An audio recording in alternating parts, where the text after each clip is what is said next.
2, 1. Hey there. Good morning, good afternoon, good evening, wherever you are. Welcome back. It's another Red Pill Religion podcast, Red Pill Religion, where we say many things, but one of the things we say is that censorship, there's more than one way of doing censorship.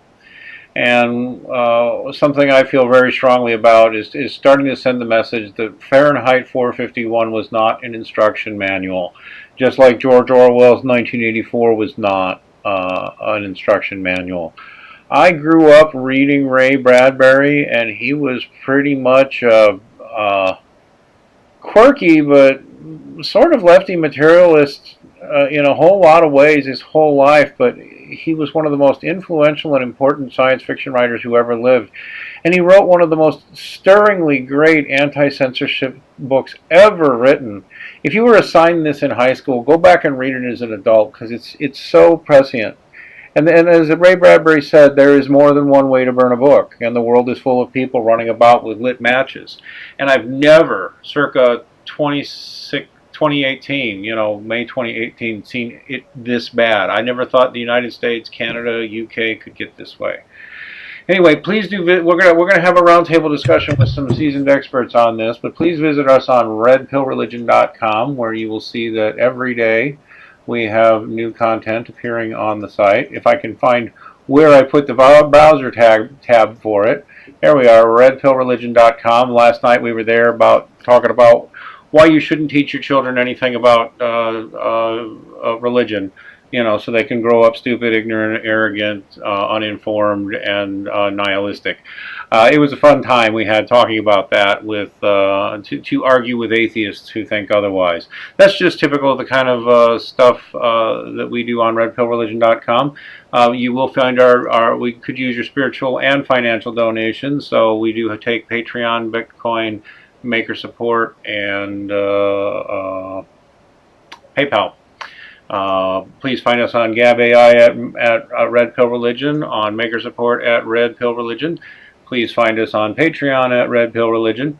And do see down in the low bar, we always include a link to our Red Pill Religion public Discord server. If you're on Discord and you like talking about nerd stuff, you'd like to talk about history, you like to talk about RPGs, you like talking about comic books, you like talking about sci-fi, you like talking about God and religion, come on and join our free public Discord chat room. We've got a lot of fun people in there, including atheists who aren't hostile jackholes. So please give us a like, please give us a subscribe, and now tonight joining us is a few people who are significant in the science fiction community. First off, we have science fiction author John C. Wright, who also usually joins us on Wednesday nights, because we're both former atheists, and we like to talk about the influence of religion on life and culture and all that sort of thing. Here, please do see John's book, weblog at scifiright.com, where I see he was kind enough to post our meeting tonight. If you click on his works link, you'll see a link to all of his books, a number of them award-winning or award-nominated, and quite popular. And oh, by the way, you got anything coming out in the publication pipe, John? I've started a new free starter campaign to raise funds to help me publish a Lost in the Last Continent, which you are kind enough to mention every Wednesday, because that's my day to drop a new episode. And I'm starting a new project for doing a Star Wars-style book of what if Star Wars had not fallen into the hands of Disney, but had fallen in the hand of someone who actually wanted to tell a good story. And that's what I was going to do. Other people have done it, so I thought I would climb on the bandwagon. Oh, well, excellent. It's called StarQuest. All right, excellent. And also joining us is a pious geek, a.k.a. Declan Finn, author of any number of well-received science fiction books. And actually, I believe Mrs. Wright is his editor. Is that correct, Declan? Well, she's been kind enough to tolerate reading through some of my books. He's one of your editors, yeah, okay. Just revealing the relationship. Yep. And you are the one who has written a pious man is probably your most popular book. Is that correct? No, actually, much to my surprise, my Love at First Bite series, now from Silver Empire Press, is one of my most popular. I checked. You can't go bad with vampires, man. Apparently not. I checked the other day. It's like, why do I have 100 reviews on this? This is one I didn't think would go anywhere. Vampires. Who knew? I feel like I could just shake out a vampire book that people might like because they're so common now. I'm not running your book down, but that just makes me laugh a little bit. I'm like, really? Still, vampires sell, apparently. Make note, John. Maybe you should just put vampires in all your stories now, and your sales will skyrocket. Just Lost on the Last Vampire Continent. Do it! The sales! Just think of this. Sorry. No, Lost Continent is for fans of dinosaurs. My vampires show up in... which book was that? 2 or 3 of them.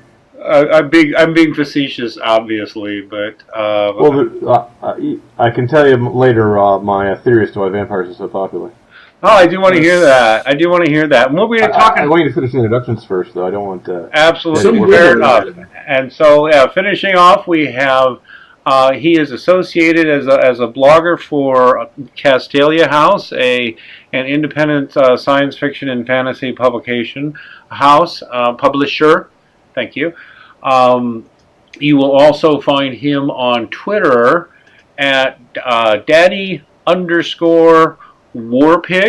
He, like me, and I believe to some extent John Wright and Declan, I don't know, we're both Gamergate veterans who were there back from the very first, which was really the first hashtag war over issue of censorship, and it was on video games, video game reviews. And then since then we've seen Sad Puppies. We've both seen Sad Puppies. I had a little, I was supportive. I couldn't get too involved. We've seen Comicgate. We've seen so much. So say hi to everybody, Daddy Warpig, a.k.a. Jasyn. Hello, it is I. Great to have you on us here with us tonight.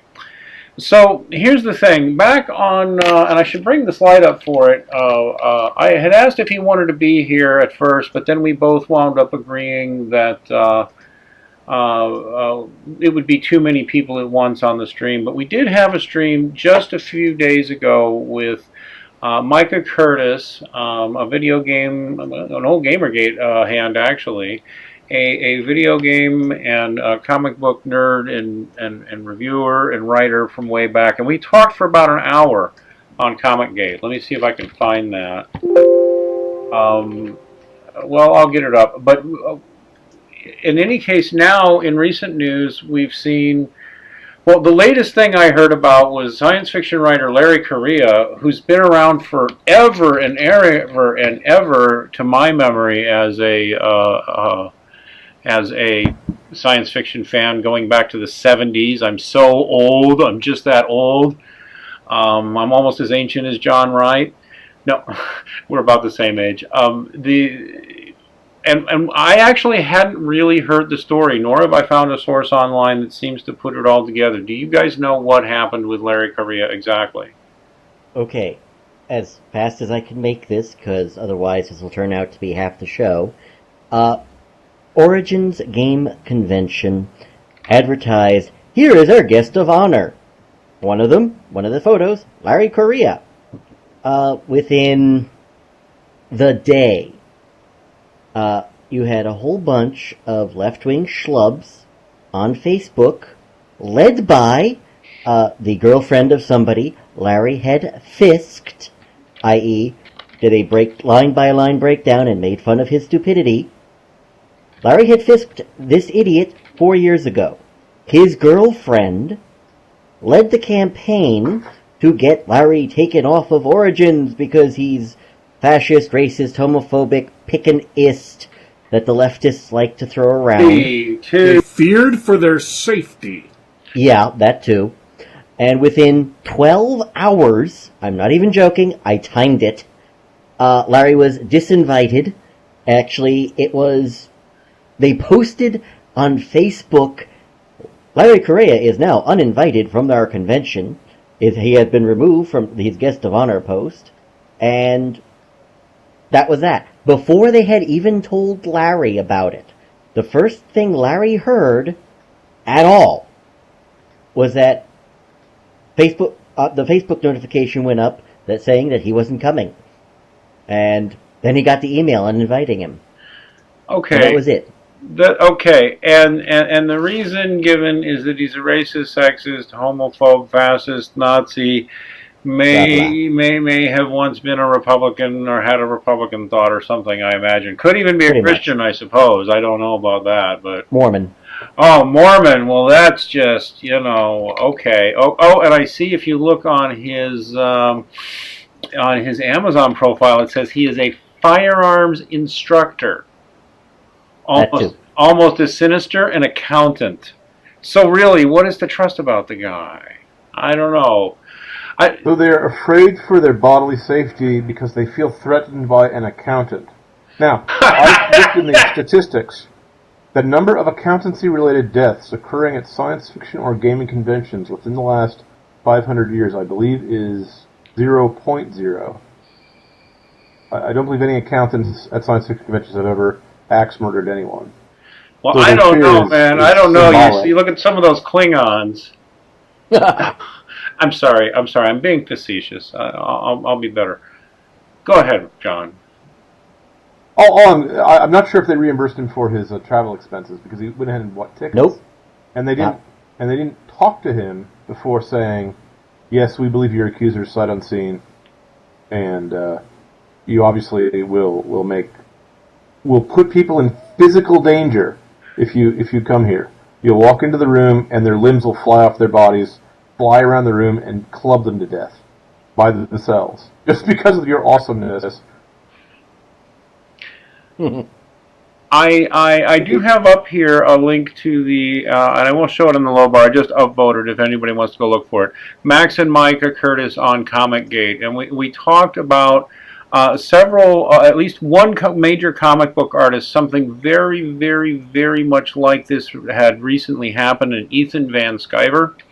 I don't know if you guys know that story or not. Do you guys know that story? Yes, I follow Diversity in Comics, and I follow Ethan Van Sciver. What is the best Diversity in Comics website? Honestly, his YouTube channel. He's got two YouTube channels. One is just called Diversity in Comics, and the other is called Blotto del Gato. That's him. There we go. Well, I'm going to have to subscribe immediately. And by the way, I will be updating the low bar, and we will include these links in the notes if other interesting things come up. So I'm sorry. Go ahead. Unfortunately, I don't know the details of the ComicsGate kerfluffle. That's all right. That's just a good game. You said you follow it though, so okay. No. I follow it, but I've been trying to avoid learning about that particular one because I'm afraid for my blood pressure. Because I can't believe these guys are still trying to do this kind of garbage again. Well, that's very reasonable. I don't know. Do you want Jasyn or I to have a brief discussion on that? Yeah, I think you two should. Yeah, I just want to point out that Micah Curtis, he is significant because something very like this happened to Micah Curtis in I believe it was in the video games journalism, and he was an old Gamergate fan too. So it is worth, if those of you wanting to catch up on that saga may want to go back and look at the, we talked for an hour about what was going on. But go ahead, you two, give us your perspective on it because we just got Micah's. Okay. Jasyn, you want to go? Yeah. Starting about 3 or 4 years ago, people in the comics industry began making quote-unquote diversity hires, which means they hired people who were not fans of comics, did not know anything about comics or superhero comics. They may have been fans of some manga or read some manga, but they were not fans of superhero comics, and they were all, blue-haired women or pink-haired women or other diversity hires. And they were put in positions... I'm sorry, say that? Or one of them was a man in a wig. Yes.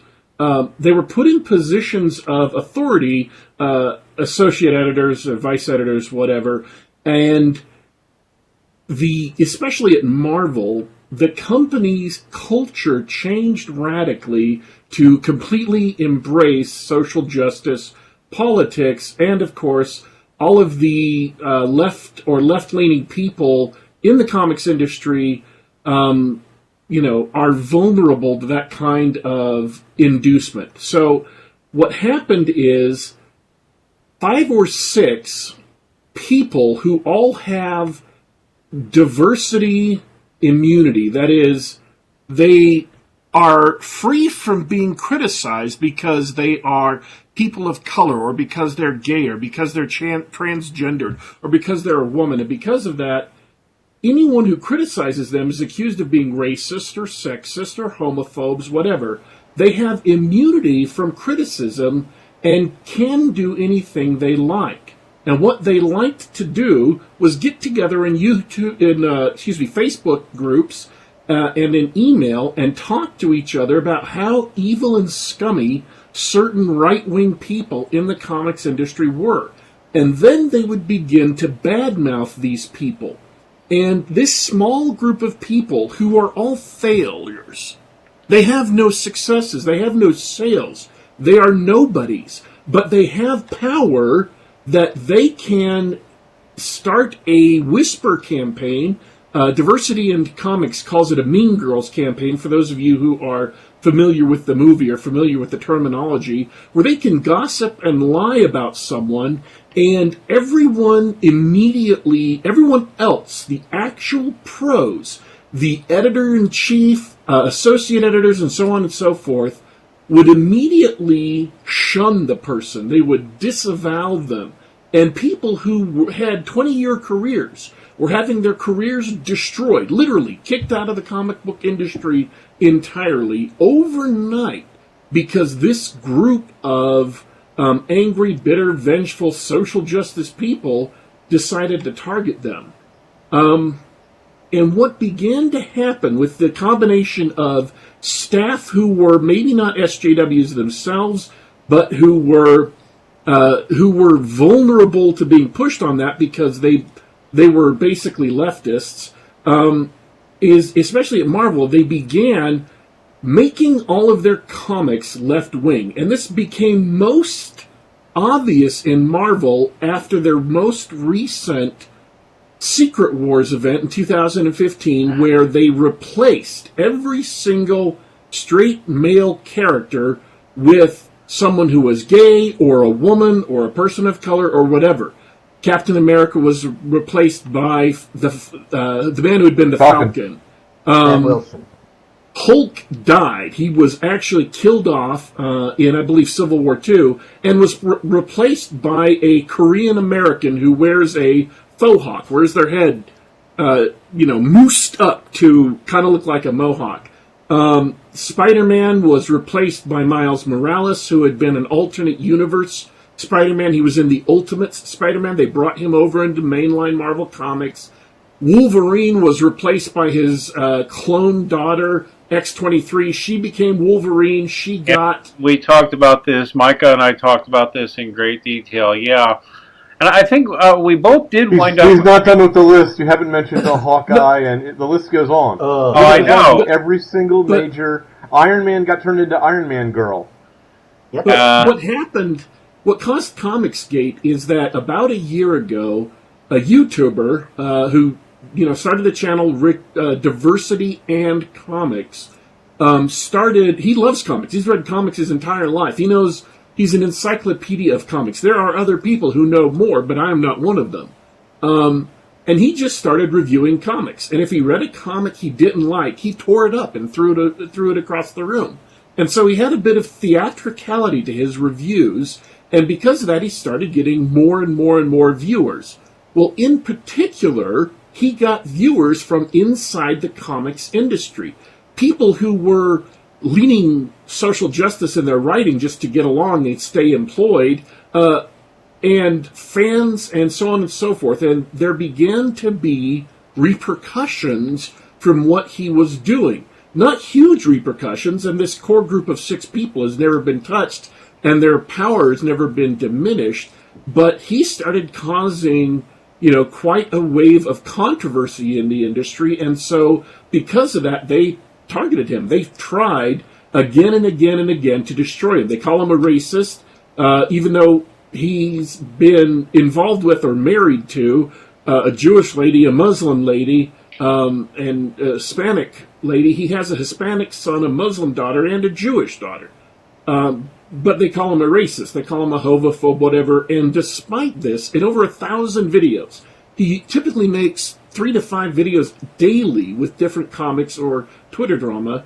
Nobody has been able to find any statements or anything that they can point him to. Paul Clemens, I just want to interrupt real quick. This is funny. Paul Clemens in the comments says, "Warpig, you should name this the Gang of Six, please. Please, if you can, name them the Gang of Six." Sorry. So, one of these associate editors, one of these diversity hires at Marvel Comics, who was pretty much openly hired because her boss wanted her as a work girlfriend. And I say that only because 2 characters at Marvel were either created or recreated in her image. They gave them her, general features, her weird-ass haircut, her multicolored hair. And at one point, her and several of these associate editors, these diversity hire associate editors, went to a milkshake shop, got milkshakes and were cheering them and took a photo, and the photo was put on social media. Well, they received, and I am ashamed to admit that they received fully three different tweets. If you can imagine the brutality inherent in 3 separate tweets, criticizing them for having ran Marvel into the ground, because Marvel sales are disastrously poor. As soon as they started writing social justice comics 3 or 4 years ago, their sales dropped precipitously. And that has had a knock-on effect, shutting down comic stores and shutting down smaller publishers. Oh, yeah. And so they're destroying the comics industry, not only Marvel Comics, but every other comic company, and they're destroying small comic shops. 50 of them went out of business last year. Yep, we were just talking about that the other night. And Ethan Van Sciver is just another one of the casualties. I did want to challenge you on one thing. It does seem to be true that most of these people are nobodies with no accomplishments of their own. One exception appears to be Mark Waid. I don't think Mark Waid is part of this group of 6. He's just a social justice crusader. He's a social justice warrior. And he's a different kettle of fish. Yeah, he just does his stuff on his own. He's not part of this Mean Girls group. Well, he's a fellow traveler, if you will. Yeah, well, I mean, there's always some people with talent who actually wind up sympathetic with groups like this. Yes. What I find is that 98% of those in these groups are quite parasitical and have nothing to bring to anyone. I misunderstood Paul Clemens. He's asking if you would name these 6 people, please. Can you? Me? No, I can't. I have no standing in this, which is fine. This war against the SJWs is broad and covers just about every different media, and no one person can be equally prominent in any of them. I do want to say this real quick. So after 3 mean tweets, the entire comic book industry launched a hashtag called Make Mine Milkshake and virtue signaled, like the entire staff of DC, the entire staff of Marvel, the entire staff of Image Comics, and so on and so forth, all virtue signaled for these associate editors, people who did disastrous books. And that was a hashtag on Twitter, and people posted pictures of them holding milkshakes, and it was this brave crusade to save these poor women from the brutes, the sheer mean brutes, who were crushing their hopes and dreams in 3 tweets. And that's what gave birth to Comicsgate, is that they swiftly came to focus on Richard Meyer, who had already been really disliked by them and been targeted by them for harassment. Richard Meyer is the civilian identity of the superhero diversity in comics. Yes. Just so you know, that's his real name. And so they doxed him. They went back 20 years to get, charges that he was in a fight in Texas, and the charges had been dismissed by the judge, and, all kinds of things. They were trying to dig up his child payments, his payments to his children, child support, and then just lied, just resorted to lies because they couldn't actually get anything on him. And they've tried to destroy him. They've tried to look up his employer and get him fired, but nobody has been able to find out who his employer is. And they've done horrible things, and he just keeps trucking. He just keeps on getting more and more viewers. People are, regularly posting in the Move the Needle hashtag that he started, and what Comicsgate has been is a massive disaster for the SJWs, but they can't admit that, so they double down. They also stepped over the line of legality when he started a crowd-funded comic of his own that he had penciled and someone else had inked, that he wrote. And they interfered with his distributor and the same thing they did with Larry Correia, they caused the distributor to cancel the contract by putting pressure on the guy, by threatening the guy. Now, for those of you who are not lawyers, that's called, I'm sorry, say again? In less than 12 hours. Yes, that's called tortious interference with contract, and it's something you can be sued over, because interfering with other people's contracts is actually against the law in this country. I don't know if you guys know that, but if you persuade one guy in a contract to pull out, if you're with this kind of lying campaign, you can be sued over that. I don't know if Mr. Myers is actually pursuing a legal remedy. I certainly hope he is, because unlike merely being libeled and slandered by major newspapers, that clearly has a measurable negative effect on one's business income, and it's not legal. I would like that's where they are now. So I don't know the end of the story. I would like to make a point before we proceed, though, and it's one I made when I was talking to Micah Curtis. There can be no question that the people we're seeing here, who are clearly the forces of totalitarianism, it's very clear to me that they are. There are good, honorable liberals, leftists, and I know some of my friends and others will say they're just deluded. Well, whatever.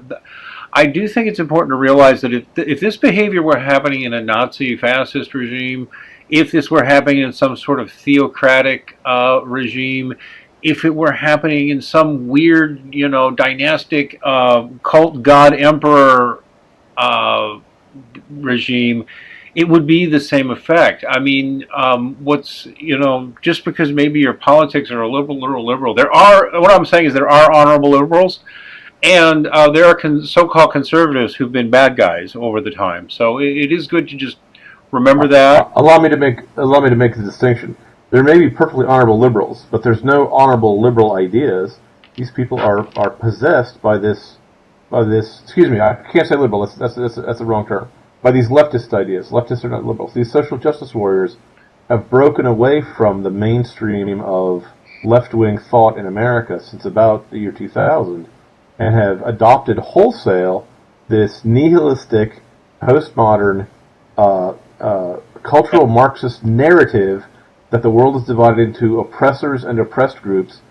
It's called intersectionalism, where every group is an oppressor and an oppressed person from some other group. And the idea is so wicked, is so false to facts, that no matter how honorable the person is who adopts it, it's not an idea that you can act on without offending morality, without offending simple fairness and justice. Calling someone up and having his guest of honor canceled, tortious interference with contracts, slander and libel, all through whispering campaigns, never through being man enough to actually confront the guy directly and say, This is my complaint about you. So no matter how honorable they are, once these ideas get possession of you, it's like saying, well, that guy's an honorable man, but he's possessed by a devil. Okay, maybe he was an honorable man before he got possessed. It's the ideas who are the enemy, not the people. The people are dupes, as far as I can see. Have you noticed they're being taken advantage of by Morlocks? These people, there is a religious aspect to this, because these people will speak of so-called religion as just evil and stupid and non-evidence-based and ideological and dogmatic, and they actually tend to mistreat religious people and mock them and treat them poorly. But they're describing themselves. They are projecting. They are dogmatic. They are intolerant. They are controlling. They are, you would call it theocratic if they believed there was a God, but instead it's, autocratic. They just are the arbiters of truth. They know the truth because they do, because they said so, right? I mean, I've never met such totalitarian mind, dogmatic, wooden, inflexible thinkers. Am I wrong? They have not ever gotten large power in America except in small communities, but they are common in any totalitarian state is ruled by a cabal of people like that. At least every totalitarian state that wasn't a sole dictatorship, that wasn't run by one person who had gained power and was oppressing the people in his name. But even a sole dictator has to have, nowadays, he either has to make a claim that he's a legitimate monarch and has been appointed by God to have the divine right of kings, which is rare these days. Most people don't believe in monarchy anymore. Or he has to claim that he stands for an ideology that's going to stop whoever the scapegoat of the week is. And it's the same philosophy that actuated the National Socialists in Germany is the one that actuated the International Socialists in Russia. They're both the same victimology, nihilistic, godless world that these people occupy. Their politics basically become their god.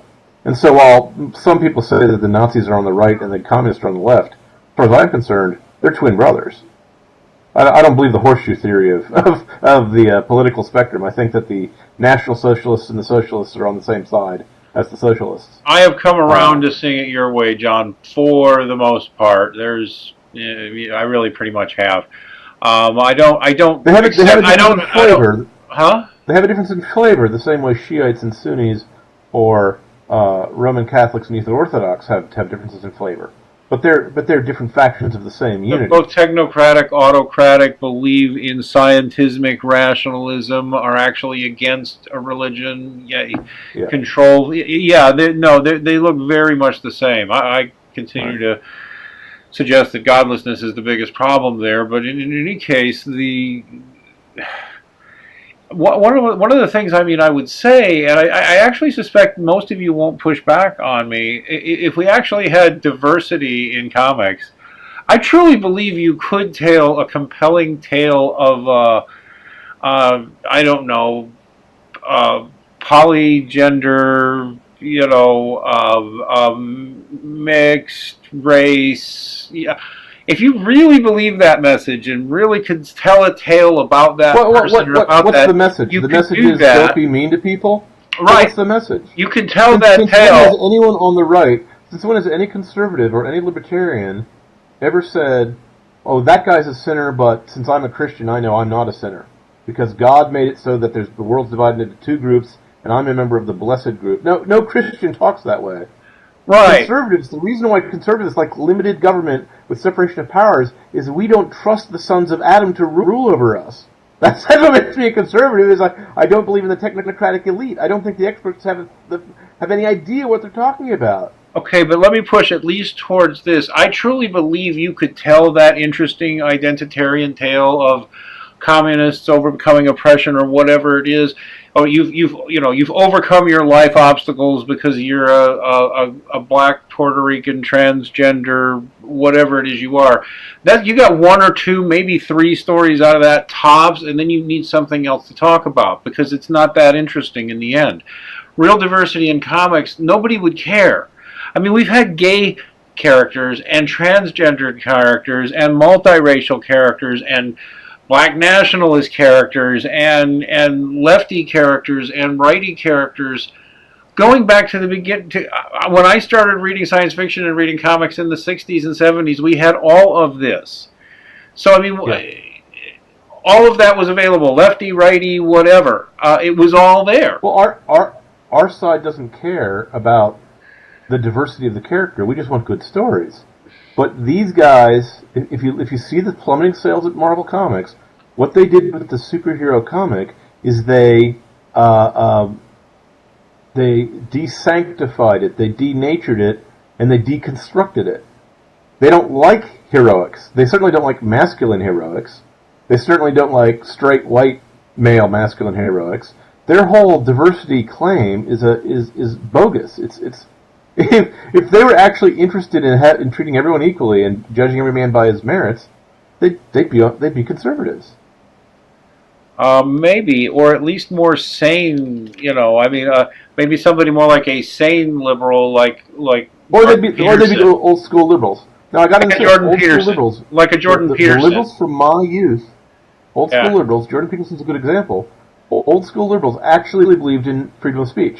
Yep. They actually believed it and they actually lived it. And I remember these guys from my youth. I remember debating with these guys back when they knew how to make a debate. Yep. And something happened in around 1990, 2000. I myself think it's the fall of the Berlin Wall that started them going crazy. And everything in their life revolves around a narrative of being either a helpless victim or a ruthless oppressor. There's no room for individual heroism in that context. They can't tell any stories about heroes.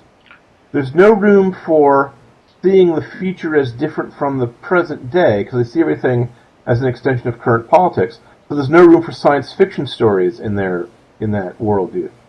If you notice in Sad Puppies, one of the main complaints, and if you guys remember Sad Puppies, you'll back me up, was that the stories weren't science fictional. They weren't scientific speculations about the changes technology is going to bring to mankind. Nor were they fantasy stories, because fantasy stories are nostalgic looking backward at the previous worldview, either the medieval worldview or the classical worldview, where gods and magicians roamed the earth. Those kind of stories you can't tell anymore. The only thing you can tell that's politically correct is something like Game of Thrones. Now, Game of Thrones is perfectly fine story, but it's grindingly nihilistic. It's very negative. Because their worldview is negative. Their worldview is grindingly nihilistic. The liberals I knew back in the day, Gene Roddenberry, he was a liberal. He wasn't that way. He did have a strong anti-religious bent, though. But no, you're right. In fact, it shocks me that anybody considers Jordan Peterson right-wing, let alone alt-right, whatever alt-right means, which it means about 18 different things at once. But that's not Jordan Peterson, guys. Sorry. Speaking of Sad Puppies, though, because that's another thing. I mean, we haven't even touched Gamergate. We probably won't talk much about it, but I mean, Sad Puppies was another thing that relates to all this. And Declan Finn, you had I made sure to link this in the low bar. Declan Finn, author of A Pious Man and Cool Vampire Books, has a blog post here where he has linked the entire Sad Puppies saga and links by people. What was the basic Sad Puppies tale? Because this seems like just another retell of that. Well, again, I'll try to keep this short. Sure. I don't know how long this episode is supposed to run for. But no, Larry Correia originally started Sad Puppies because he was looking at the Hugos and dismissed it as, it's another award where you get nominations and you get the award based on which clique you hang out with. And he went out, proved his point, because he said, hey guys, if I wound up getting a nomination for the Hugo Awards, people will, I'm going to have a lynch mob come after me. The lynch mob will be exclusively based on personal attacks. They won't even bother looking at the book that's nominated. And he wound up doing exactly that. Tell them the joke the name is based on, because I actually think that's yes. Sad Puppies Save the Children campaign because message fiction makes puppies cry. It is supposed to be a parody of all those late night, infomercial kind of things, yeah. Yeah, infomercial with the For charities. Yeah, them. And he was just making fun of them. And the quote-unquote mascot for Sad Puppies was Wendell the Manatee, whose, divisive commentary was always a tweet that read some variety of "Hoon," and that was it. So you can tell exactly how serious Larry had taken the whole thing. And his book Warbound, Hard Magic, Book 3, The Grim Noir Chronicles, Book 3, got nominated for in Sad Puppies 2. Left-wing heads exploded. Larry is a racist, homophobe, blah, blah, blah. Friends of Larry's wife. May I interrupt? He was called a rape apologist on the grounds that he taught women how to use a firearm in self-defense. And teaching a woman how to use a firearm in self-defense so that they can shoot and kill a potential rapist is considered to be blaming the victim of the rape rather than placing the blame on the man, and therefore was rape apology in their opinion. And other things that will cause your neurons to melt down. But it got so bad that Larry's wife had friends of hers go to her and say, "Are you all right? I heard on the internet that Larry is abusing you." Which Larry finds very amusing, considering his wife could probably either A, beat him up, or B, riddle him full of holes, because she's 5'11" and in better shape than any 3 people I know. By the way, guys, we will go another half hour to 40 minutes unless people want to start dropping. Nobody's obligated to stay to answer the earlier question. Understood. And Larry dropped out after Sad Puppies 2 because, as he said, I proved my point. Have a nice day. The heck with all of you. Brad Torgerson picked it up for Sad Puppies 3. That's where the fun really got started because everyone's favorite Dark Lord, Vox Day, also formed his own separate movement. People the Rabid Puppies. People on the left lost their minds. The thing is, I'm going to interrupt a bit because I want to back up on the Vox Day thing because I think it's hilarious how this happened. Larry was looking for a lot of different people to put together a group of nominations for Sad Puppies 2. And he said that he nominated Vox Day only because Satan didn't have any qualifying stories for that year.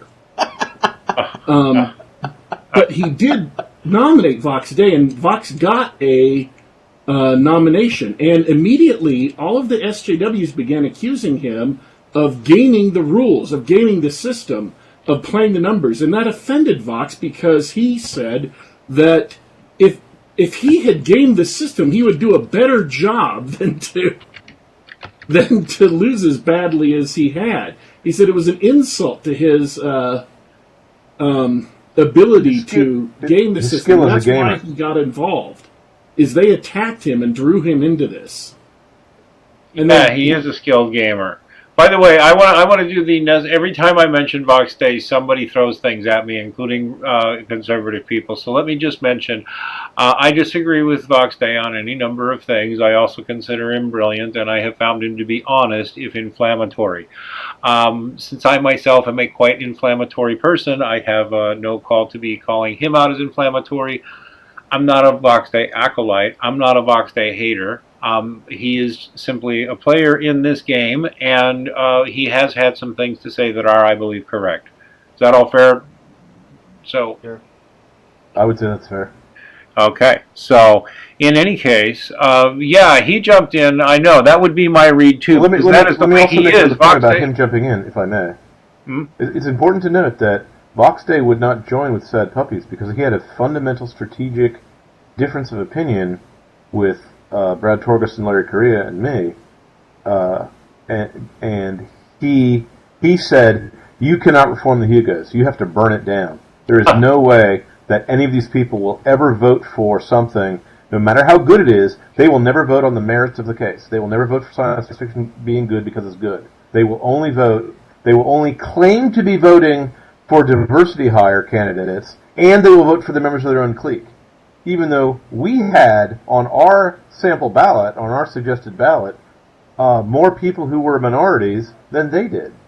Their great triumph for diversity was 12 straight white guys and one Chinaman.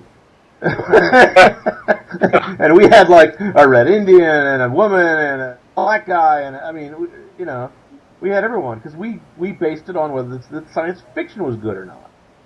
Yeah. Okay? So what happened on my side is that I got nominated for more things than anyone else in history. I got 12 nominations because of the campaign, because I just asked friends of mine, and they asked friends of theirs to join up and vote. And it cost them $500 a pop. It's not. I mean, maybe you guys are rich, but to me that seems like a pretty healthy amount of money to give to a convention. And so we more than doubled their income because we brought in new voters to vote for quality science fiction. The organizers of a counter campaign paid for. They actually did the stuff they were accusing us of: log rolling, bringing in shills, bringing in people who were not actually members of the science fiction community, paying for their memberships, and because of their whisper campaign. Oh, by the way, I can't get rid of a whisper campaign. They complained to the newspapers, to international newspapers. So the Guardian in England immediately published this thing that was full of slander and libel on their website, and it was pulled down after about an hour or two when they found out that Larry Correia was not a neo-Nazi. Being a Mormon is not the same as being a child murderer, and but all the other newspapers said the Guardian has reported blah blah blah. See. So about 5 or 6 newspapers all simply repeated without checking with any of the facts. None of them even telephoned anyone involved on our side. They got a press release from some friend of theirs, probably. Well, I won't speculate out loud, but a member of the clique who were running the Hugos, and they all repeated in lockstep the exact same accusations, the exact same slanders. Libels, over and over and over again. Okay? And they convinced everyone that we were completely evil. And because we were evil, no one should vote for us. And they put all of our nominations, they managed to get enough votes together in their clique to get us voted below no award. Now, a statistical analysis that someone else did, not I, of the voting patterns showed that they were all voting from a sample from a model ballot. If that makes sense. They were doing everything they claimed we were doing. This is. And they did it in order to grant, and they granted no award to basically every category but one. Yep. Because just to we had make special categories. Just to make no dissenters could win. None of their critics could win. Yeah, this is classic. People call it social justice behavior. People call it communist, Marxist behavior. We've seen it in multiple totalitarian regimes. Actually, it's interesting because they always do what they accuse other people of doing. So, what it is, and one of the things they like to do is called pretexting. And this is an important thing to know. It's called pretexting. They will find something to get outraged about, make a big, huge noise about it, and then later on you'll come along and find something very similar that's obviously at least as outrageous, and they go quiet and they change the subject and they find excuses to say why that is not as important as their original one, and that's not important anymore. And it's a classic move that people who are doing, like, literally psychological operations on you will even do that on purpose. Pretexting and gaslighting, just saying things happened that everybody, that didn't happen, but everybody will agree that it did. That's another of their techniques. And then what they do is they turn around and accuse everybody else of doing that. It's really quite sinister.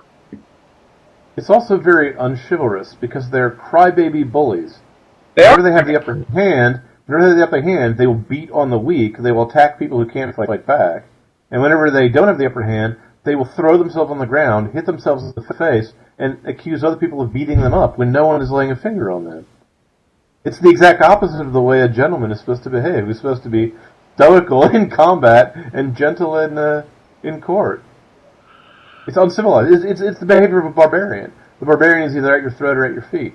They prefer to burn down the village rather than let me get a single one. Excuse me. Rather than let my readers, who paid me a high compliment, allow their voice to be heard.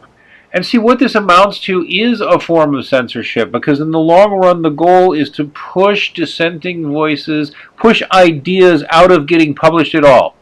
Just push ideas and people out of the fold, not by literally burning their books, but by destroying their reputations, trashing their work, creating ludicrous controversies so that they can't work, and then they're just sort of disappeared. And they wind up getting disappeared from the historical record.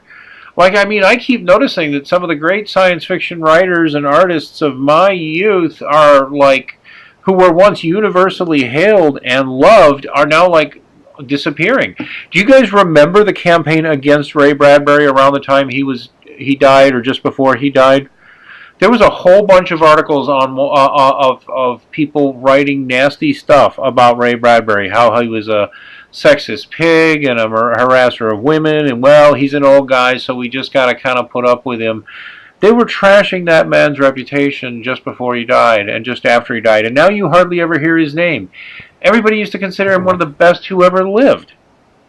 Robert Heinlein seems to be disappearing. Walter Miller, who wrote one of the, universally praised for decades as one of the best science fiction novels ever written, A Canticle for Leibowitz. Again, I mean, you can find it, but nobody, people.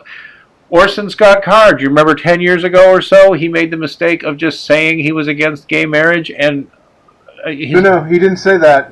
He said that if a judge imposes it on the public without a democratic process, the people... Yeah, that's all he said. The judges. That's all he said.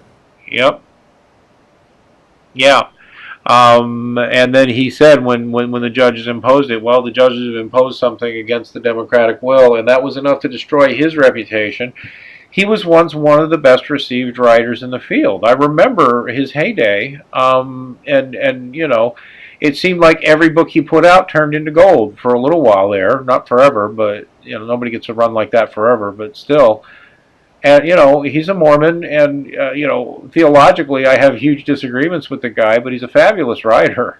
I don't know how anybody could deny that he's a fabulous writer. And instead, we get this insipid stuff that's being published. Nobody wants to buy it. Isn't similar happening in science fiction and fantasy publishing in general? Isn't it pretty much collapsing, just like so many comic book stores have gone down the pipe? Sales at Tor Books, which is my publisher, have been plummeting. I don't mean my sales; I mean the whole company's sales have been plummeting precipitously over the last 4 or 5 years. And they just underwent a change of leadership. The Tom Doherty is gone from the leadership, and a guy who is the younger generation basically has taken over, and the younger generation are not are firmly on the side of the far left. And see, and they see nothing wrong with using their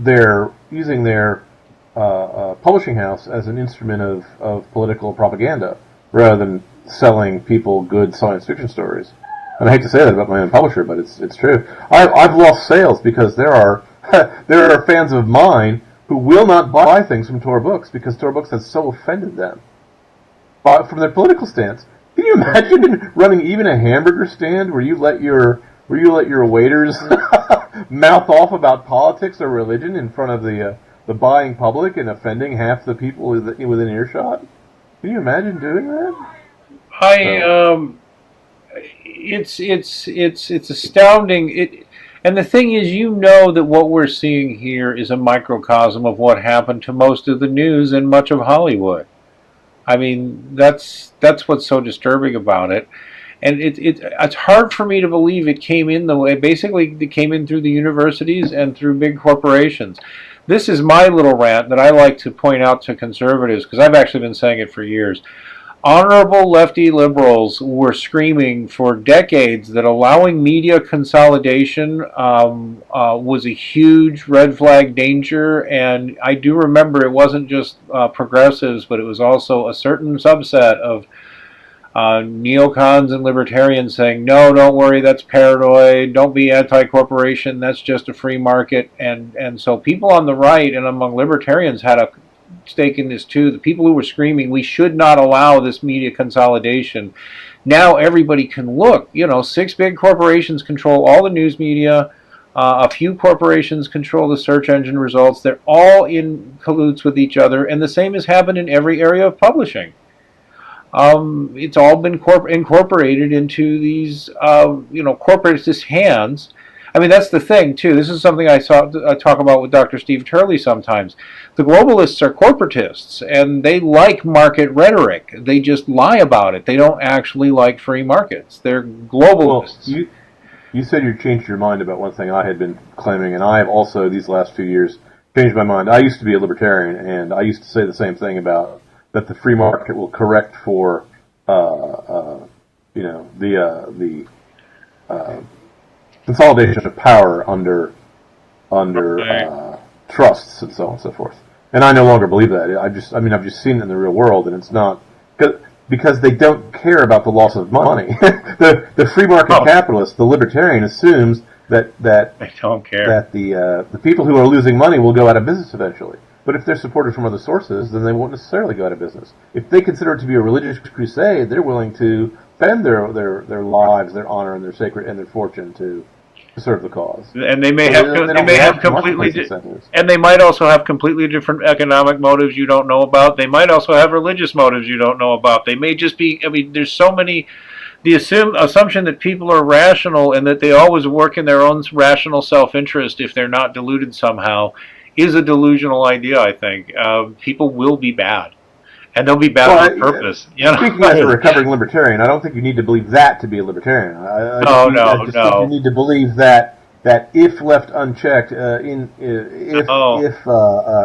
everything else being equal, those guys will eventually run themselves into the ground. Hey, that it's more dangerous to give the government the power to allow or disallow corporate conglomerations. Because right now the fake news is losing money. Oh yeah. And if they were funded by the government, fake news is losing money. You've got publishing companies. Now Brian Niemeyer is usually the expert on this, but since he's not here, last time I checked, Niemeyer has done the math and went, gee, you have all these publishing companies, which I think they're now down from Big 5 to Big 4, and God knows when we're going to go down to the Big 1 and call it Amazon. They're losing money. Most of the big traditional publishers are being held up by Barnes & Noble, and Barnes & Noble is closing left, right, and center. Within 2-3 years, I went from having 5 Barnes & Nobles to within 20 minutes driving distance to 2. In fact, 2. Just 2. And they're going the way of the dodo, and neither the publishers or Barnes & Noble are changing their business practices, which mostly boil down to pricing. I don't know if anybody's noticed, but he who should probably not be named, John Scalzi, last year came out with a book that was either The Collapsing or The Corroding Empire, and the brilliant geniuses over at Tor priced the Amazon Kindle edition more expensive than the new release hardcover. Probably because somebody said, gee, people buy Kindle. They must buy Kindle not because it's routinely cheaper, but because it's just electronic. So they priced the Kindle more, and I don't even want to imagine the money they lost on that particular deal. But this is the kind of incompetence they're pushing, and they're not learning, and they're going to shoot themselves in the foot. So again, as you just pointed out, self-interest in business practices isn't going to save them because they don't have any. They'd rather push the agenda. But on the other hand, you still have guys like, I don't know. Heck, Castelia House. Well, you got Castelia House out there. You've got Silver Empire out there. I'll even throw a bone and say superversive sci-fi is out there. And they're killing it. Hell, self-published authors are killing it. Brian Niemeyer reports that he's paying off his apartment rent money with money he's making off of his books, and he lives in freaking Chicago. Well, I don't even want to know the extortionist. Let me back him up with a real quick Nick Cole story. Go ahead. Nick Cole is a guy who was a famous science fiction writer, and he had a contract with, I believe, Scribner's. I don't want to slander them if I'm saying the wrong name, or was it Random House? Anyway, please forgive me. I don't remember which the publisher is, and I don't want to give the wrong name. So let's just say a publisher, major publisher. In one of his books, he has the artificial intelligences rise to power, and they become aware of mankind before mankind becomes aware of them. And they look and see how mankind is treating unborn babies, and realize that they're willing to kill them. And so the machines decide that it's not logical to assume that mankind will feel more sympathy toward the machines, than they do to their own unborn children. And this is like a line or two. Like it's about as brief, maybe even more brief than what I just said. It's Control Alt Revolt is the book, and so they decide to revolt.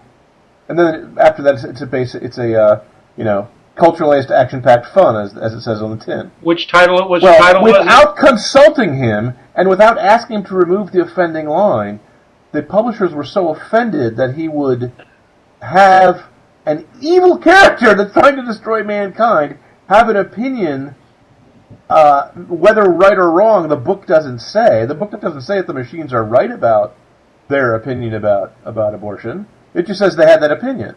Okay, they canceled his contract. Which was the title? Control Alt Revolt. There it is. What you're looking at right there. All right, I thought it might be, but I was making sure. Okay. Yep.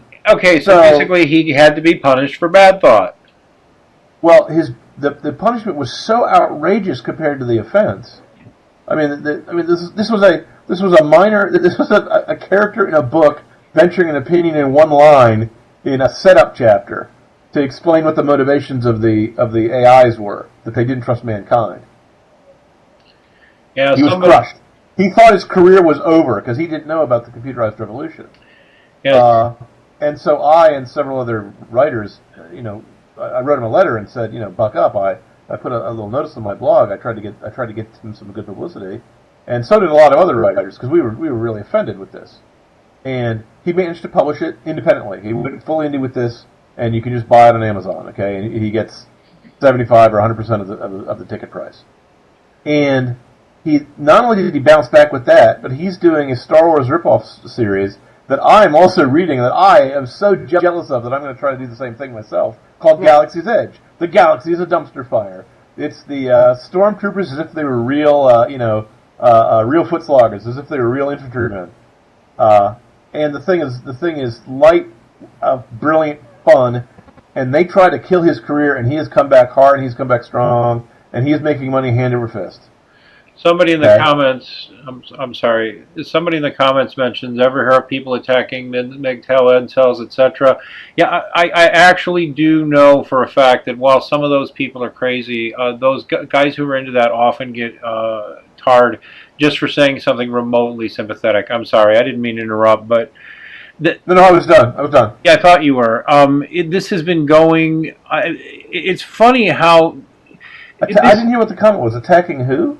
Well, okay, there are other figures in the popular culture like MGTOW and now this whole incel thing. Basically, what you read about them is often completely at odds with actual reality, even though there are some crazy actors within those fields. But I got the point that he was making about it. If I could make a point about that, in Gamergate, when the nominations came out and Vox Days... it was obvious that Vox Day had swept many categories. I went from being nobody, a complete unknown, to being excoriated in the pages of Wired magazines and several other national publications in the space of a few hours. I mean, I had nothing. I had done nothing different that day, and because I was picked out as the proximate cause of this defeat of them having so many of their books not get nominations when they expected them to, I became, the target of nationwide people. And then finally they realized it was actually Vox Day and kind of let my name drop out of it, but man. Well, they thought that Larry Correia and I had somehow gotten the Gamergate crowd to suddenly leave the gaming world and enter the science fiction world. Not that there's not some overlap. And that they were all people who had never read science fiction books and didn't care about them, who were voting for him and me because we have witchcraft powers and can get large crowds of people to vote for us for some reason. I don't know. I have no idea what the thought was. No, excuse me, I do know exactly what the thought was. The Gamergaters had been denounced as double plus ungood and enemies of Big Brother in an earlier season after Gamergate. And so among the true believers of the far left, to say Gamergate at that time was like saying alt-right is now. It's just another word for Nazi. See? So they picked on Daddy Warpig as a Nazi so they could try to tarnish Larry Correia, who wasn't even in, really. Larry Correia, for Sad Puppies 3, declined his nomination. He doesn't want an award anymore. He was just trying to prove a point, which I think he proved splendidly with this whole thing. One of the interesting things that does rack back to that, I'm in a movie called The Red Pill by a woman named Cassie J, which I do recommend highly. And it does relate because I was doing men's issues work, men's rights work at the time, and this was around the same time as Gamergate was going on. It was shot in 2014. And we saw similar. We were doing men's advocacy work, and we were actually doing very sensible work. Yes, we did have some inflammatory characters and some inflammatory rhetoric, but it was just like Gamergate, right? We had so many reasonable people making rational points, and the press would just find the most ridiculous pretexts to accuse us of things that weren't true or were clearly a lopsided double standard. And it always followed the same pattern because they would knowingly lie, or they would find a pretext to something that offended them. But then when we would point out something similar on their side, there was 50 excuses as to why it didn't matter or why we should change the subject now. It's the same behavior. It's like a rigid ideologue behavior.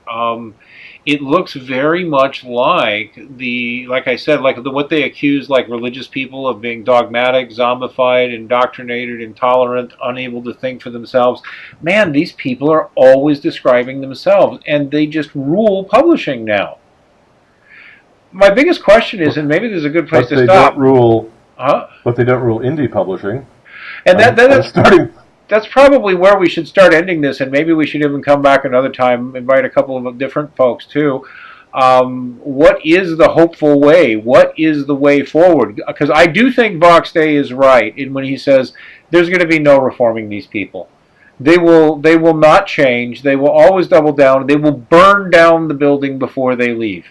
We saw that. That was the lesson learned in Sad Puppies. They would rather destroy the reputation of the Hugos than allow anyone who's conservative or Christian or not a member of their clique to win one. And I gotta emphasize, the diversity thing is just an excuse. They also awarded the people on our ballot who were women, who were minorities, who were gay. They don't give a flying fig about diversity. They'll throw gays under the bus to please the Muslims, for example. You see, they'll throw women under the bus to please the Muslims. They'll throw Muslims under the bus to please whoever else is going to come on. They'll throw female rape victims under the bus. They'll throw raped children under the bus. They'll put reporters in jail. They'll put reporters in jail. Which just happened in England this week. Yes, exactly. God bless Tommy Robinson. Not, whether you like everything Tommy says or not, I don't agree with everything Tommy Robinson's ever said. It doesn't. What does that have to do with anything? With how wrong this is? Honorable liberals know this. Honorable centrists know this. There's something very inhuman about these people's attitude. That is exactly the right word. I say again, these are sane, intelligent people, but the ideas that possess them, the way a ghost possesses someone who sleeps in a haunted house, forces them to act insane and unintelligently. They tell the kind of lies that a little kid would tell, and then double down on it rather than fessing up. Well, see, here's the thing: when any reasonable person would say, "Oh yeah, well you caught me," and you know. Where do we run, guys? That's the thing. It's like they own these people own the means of production. Like at this point, I'm quite convinced a purge of Amazon is not out of order. Amazon could just start rewriting people's books too if they really wanted to. I refuse to be called paranoid for speculating that way. I have no reason to be called paranoid if I think Amazon might do that on Kindle. Where do we go if we want to truly be free of these people? That's my question. Let me say something that's going to be kind of a downer, but it's the truth. And I don't say this to be defeatist or anything. I happen to believe that the core of social justice, the people that John calls Morlocks, right? The inner crowd. Inner circle who know that they're lying. Most of these guys don't know that what they say is lies because they just don't care about the truth one or the other. They're just dupes. They're just chumps repeating the party line. They don't think about it. Every single one of those people that we have found out about has some vile, dark offense, some vile, dark sin that they have become addicted to and have not managed to break away from. We found out that, any kind of a number of things, which I don't want to talk about because they're very, very unsavory, but we find out more and more and more who these people are. So at least mention Moira Grayland's name. Sure. One of the books that we nominated for Sad Puppies was the tell-all book of the daughter of Marion Zimmer Bradley, whose husband had been running a pederasty ring at certain science fiction conventions for years, and these people covered it up and went to bat for him. And those are the kind of people, has a whole series on that.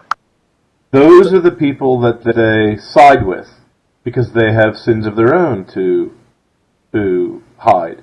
But please forgive me for interrupting. I just wanted to mention her name, Moira Grayland, because she has been slandered after having been abused as a child, sexually abused by her parents.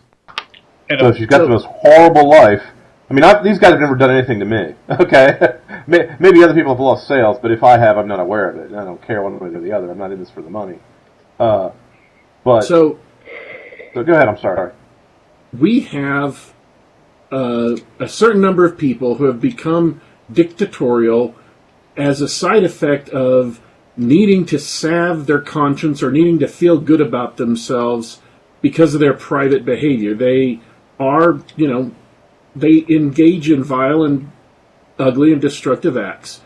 So my posit to anybody listening is this: the more and more people who fall under that category, the more and more people you're going to see, maybe with this ideology or maybe with some other ideology, it doesn't matter, the more and more people who choose unrighteous paths, the more you're going to see this kind of dictatorial, punitive, vengeful, angry behavior because they cannot help but hate people who prick their consciences.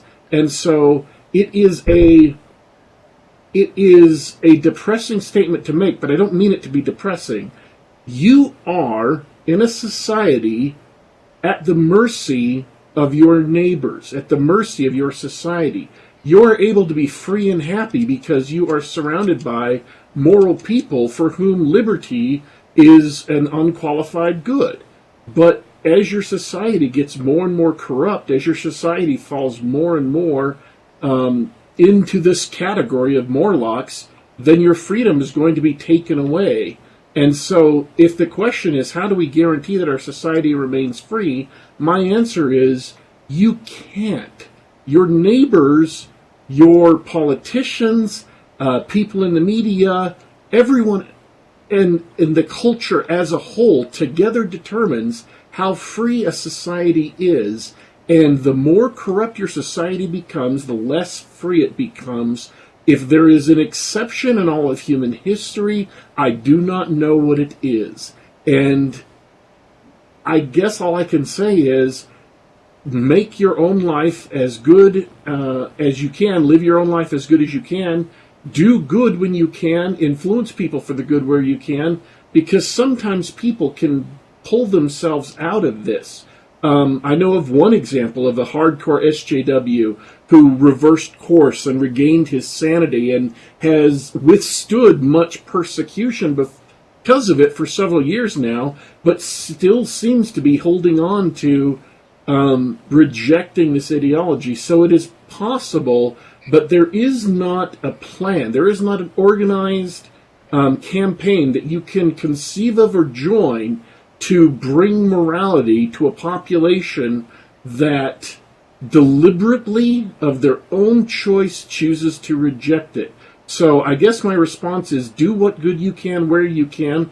Join in Sad Puppies or Rabid Puppies. Join in Comicsgate. Do all you can to promote good things, but at the same time recognize that it is out of your hands to some extent, and pray for mercy, because sometimes prayer is the only thing you have left. By the way, we have abundant evidence that prayer works, by the way. Don't let atheists lie to you and say science has proven prayer does not work. No, they haven't done any such thing. I think that's a good note on which to end, although It is not, because he's being much too pessimistic. All right. Much too pessimistic. There are periods in history after the Victorian period was preceded by the rather immoral Regency period. The Roman gladiatorial games were followed by a Christian Rome that by the time the Middle Ages rolled around abolished slavery. There have been moral crusades in the past. There have been revivals sweeping America for a while there. It was like once every 20 or 40 years or so. These people maintain a narrative, a falsehood. When the narrative breaks and it stops being believable, it breaks suddenly. It doesn't erode away like the sand on a beach. It shatters like glass. We saw that happen in Soviet Russia. When the Soviet Union fell, it fell without a shot being fired, and it fell overnight because it had lost the moral authority to act. The rather unhappy conclusion that in order for evil men to succeed, good men need just do nothing is true. But the reverse of that is that if the good men do something, the evil people don't have any good arguments on their side. They have political and social power at the moment because our fathers and grandfathers gave it to them, if you see where I'm going with this. Absolutely. I used to, my entire adult life, whenever I was too happy and I wanted to be depressed, I'd listen to the news. Okay? Now I have to do the opposite. Every time I listen to the news, I go away singing and laughing. Since you're looking at my blog, click the category "Not Tired of Winning Yet." It has over 39 or so entries of just things that are good news that I did not think would ever happen in my lifetime. I'm expecting abortion to be outlawed in my lifetime. Okay, and I'm out of the long in the tooth, so I don't have long for this world. These guys, they can only maintain their power by maintaining their moral authority. But their moral authority is a falsehood because they're pederasts and perverts and murderers and tyrants and petty tyrants and naggy termagants and scolds and finger-wagging bitter people who are, for the most part, untalented. Now, back in the old days, back in the days of Star Trek, for example, I would say there were a lot of talented people on the left. But this new ideology drives talent away. You can't tell a good, interesting social justice warrior story. You can tell many good, interesting left-wing stories. Okay, some of the best stories ever put on paper are perfectly left-wing. But you can't tell a good one of these stories. And stories are what we are the secret legislators of mankind.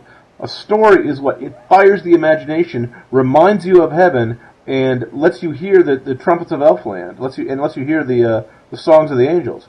If we tell the world what we know, and if they pray with us, then 10,000 legions of angels will be on our side. Now, don't get me wrong. The war is going to be long and hard. We may lose yet. But just the fact that independent publishing has flourished, that everyone now knows that the news is fake news, except for people who deliberately want to deceive themselves, who are not listening to the reports. Okay, when I was in the newspaper business for years. 10 years ago, I was the only one who believed that. I felt alone. Now, everyone believes it, or everyone on my side at least, everyone who's in the know. Those things, that is amazing to me. Okay, so look at the fall of the Berlin Wall, and you tell me that the thing can't happen overnight. So I'm saying, live the good life like Daddy Warpig says. Be vocal in your opposition to them, and above all, do not be afraid of them. Yep. Okay? Because once you realize that they're stupider than you and have less talent than you, even if they seem to be in positions of authority and influence at the moment, that can't last. And even if it does last, God's on your side, so good heaven, he has infinite power. These guys can't win. These guys are self-destructive. The only thing we have to do is make sure that they don't perform acts of white blackmail on us. And by white blackmail, I mean when they use your own virtue and your own pity as a weapon against you. Never apologize to these people. I'm not a fan of most of Vox Day's politics, but I am a fan of his book, Social Justice Warriors Always Lie.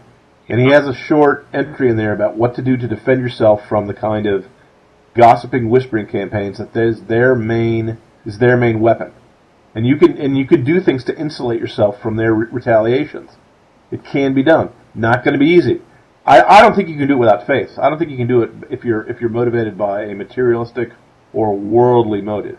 If you want to go along to get along, you're not going to be safe from that.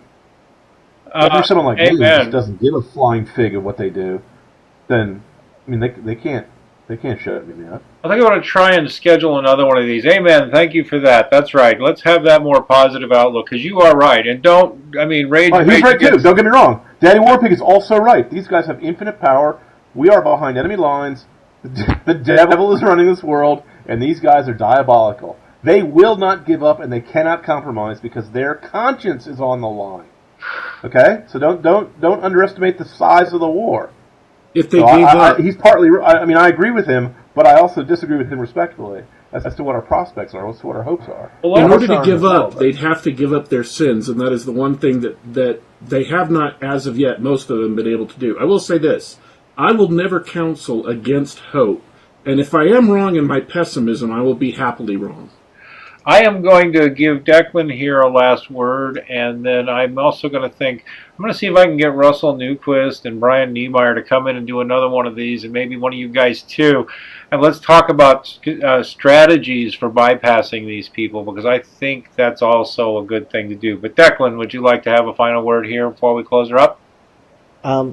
Sure.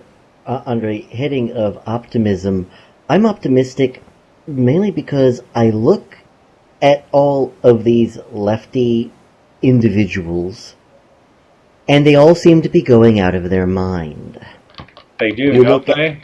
Yeah, you look at David Hogg, who I would rather use his face as a dartboard than never look at him ever again, who can't argue, and his main tactic is to scream and kick like a little child, and he doesn't even know how to pick his own targets. Whoever's doing it for him also sucks. The news is going out of their minds, and if you don't believe me, tune in on MSNBC if you have a strong constitution, and just watch them melt down. It is funny, and at this point, by the way, credibility is like less than 20, like close to 15% of Americans trust the news media at all, and only like less than 5% will say they find it trustworthy. Period. And almost everybody believes there's a deep state running things now, and that we've been lied to about all kinds of things. So, I mean, it's pretty obvious times are changing. It's just the one thing I keep worrying about is like, okay, what's our path out of this? It may just be trudging on the way we're doing. Let's see if we can have another RT on this one, a roundtable on one of these days. All right, everybody. Thank you so much to Declan for joining us. Thank you so much for John C. Wright for joining us. Thank you for Jasyn, aka Jasyn Jones, aka Daddy Warpig, for joining us. Be sure to visit Daddy Warpig on Twitter. Be sure to visit Declan Finn at A Pious Geek. Be sure to visit John Wright at sci-fi-wright.com and buy the cool stuff Declan and John are selling, and see us on redpillreligion.com. Here on YouTube, please give us a like, please give us a subscribe, please tell your friends or enemies about us, and God bless everyone.